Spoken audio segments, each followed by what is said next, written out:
Hi everybody, this is Chad the Gaming Dad, back with you here again on Dad's Games, and today we're taking a look at The Witness.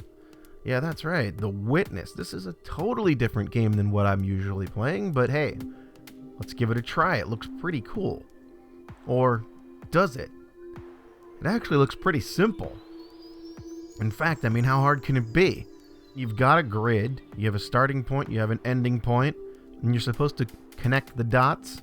I think I've been doing this for a while, but I brushed up on some connecting the dots anyway. See if we can figure out this puzzle. La la la la. Connect the dots. La la la la.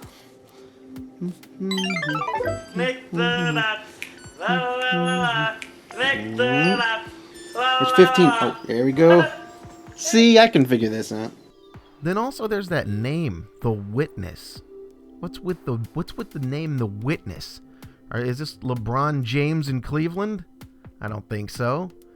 Is this that... Nah, I know. It's that movie with Harrison Ford and the Amish kid? No? Not that either. This is The Witness. This is the latest game from Jonathan Blow. And you may know him from his past game, Braid, which was a very successful indie game that was highly praised. And honestly, I liked it, but didn't play it that much because it was so stinking confusing. I may go back to it, hopefully with a more patient eye and a more patient brain, because I just didn't have time for it. So here we are, The Witness, taking a look at these puzzles. Doesn't look too demanding, you know, connect the dots, la la la la. And at first glance, it seems like, why would I pay for this? It's not a budget title. Why would you pay for this? It's just an open world with nothing in it, just walking around, trees. Okay, it's pretty. Looks like a watercolor painting or something. And then there's these random squares all over the place with puzzles on them. You know, at first glance, when I was playing this, I thought, really? This is what people are saying is good? This is what they're going on and on about? It's kind of boring, right? I mean, where's the challenge in this? These are just puzzles. Okay, yeah, separate them, connect this. Great. Is this all we're going to get? We're just going to get hundreds of puzzles like this? I wish we got hundreds of puzzles like that. The first couple hours you play this game, you're thinking, why did I buy this? Why did I buy this? What am I playing this for? I'm not really having fun. It's kind of boring. And then you hit a couple of frustrating spots where, for me, it was frustrating. It took me a half an hour to do a section that I watched on a Let's Play later on that there was a very obvious hint that I completely missed. That's the charm in this game. And after 2 hours, I thought during those 2 hours that I just wanted to, turn this off, forget about it. It's boring. It's just got these goofy little puzzles, and you follow some chords around on the ground until you find the next puzzle. You know, yay, it's games as art. And I'm all for games as art. I like games as art, but I also like games as fun. And I wasn't really thinking this was going to be too much fun until it kind of hits you. It takes a while.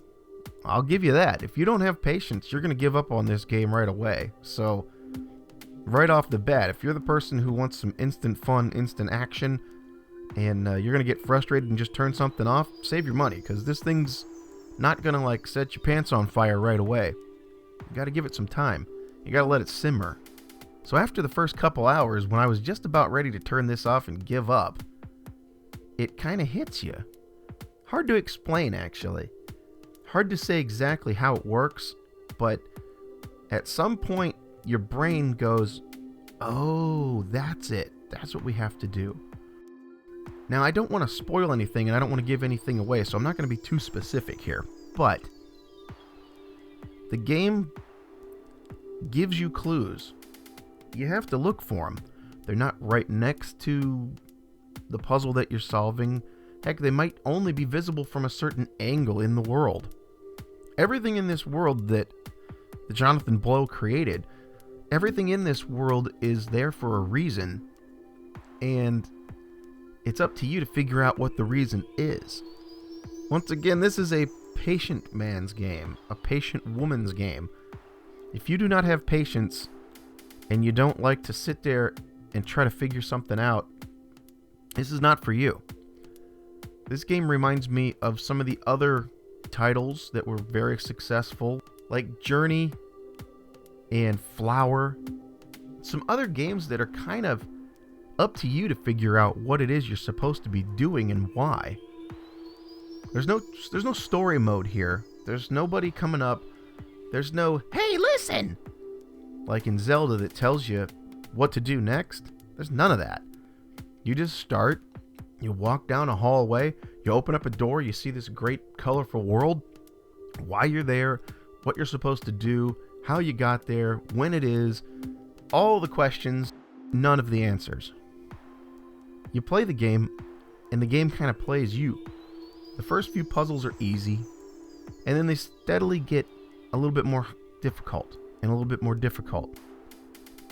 You do follow the trails around to the next puzzle, and then something clicks. You see a missing piece that's now activated because you solved the puzzle before. And then you think, oh, where's the other one to activate the rest of the puzzle, etc., etc. You just keep going. It's like a giant unraveling mystery. There are some spots where you'll find some audio logs that you can listen to that give you some clues, give you some hints, but they're not obvious. It's just like a little recorder sitting there. You find it, you hit the button, and it plays some audio that honestly seems like it has nothing to do with the game, but I'm sure that it does. You better listen to it, and you better keep that in the back of your mind. In fact, there were a few puzzles in this game where, in order to solve them, you need to remember something that you saw previously, either right before or something farther away. I was using my phone. I was actually using my phone to play this game because as I played, I would take pictures of things and then keep them on my phone, because later on, I would go back and look at the pictures because the solution to some other puzzle may be the hint to the next one. That's about as spoilery as I'm going to get, is you have to watch things. Everything in this game is linked. Everything flows from one thing to the next.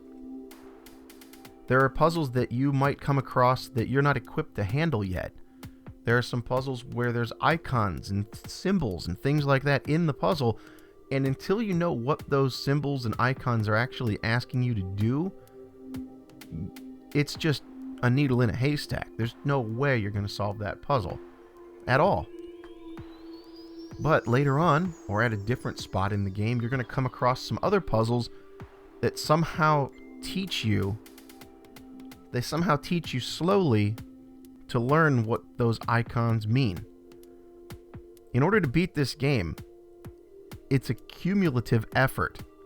You don't just start at one end, plow your way through to the end.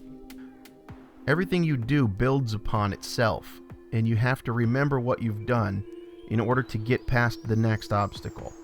And it starts to hook you in, and honestly, this is one of the most unique games and one of the most different things that I've seen in a long time. There are no other games out there that are just like this that I know of. If you have the patience and you have the curiosity to adventure and explore all the little nooks and crannies to find out every little hint of evidence that you can in order to progress and get through all of these puzzles, this game will be very, very rewarding for you. But again, like I said, without the patience and without that need to know, some people have the need to know what's coming next. Without that, you're not going to have very much fun with this game. If you're looking for some action and you're looking for something that you can just sit down and play for a while and then come back to later, this isn't it. Don't buy this. But if you're looking for something that you just want to chill out to, sit down. It's a very quiet game. Something you can just relax, kind of stare at, think about, and just go and explore, find all the things you can. This will reward you, and it'll make you feel smart in the process. To me, it seems like they called this game The Witness, because you are the witness to what's going on. And then if you don't see it, if you don't witness it, and you don't take it in, you'll never be able to get through it. So once again, everyone, remember, you never outgrow video games. My name is Chad the Gaming Dad, and this is Dad's Games. Thank you for watching, and we'll see you on the next one. So long, everybody.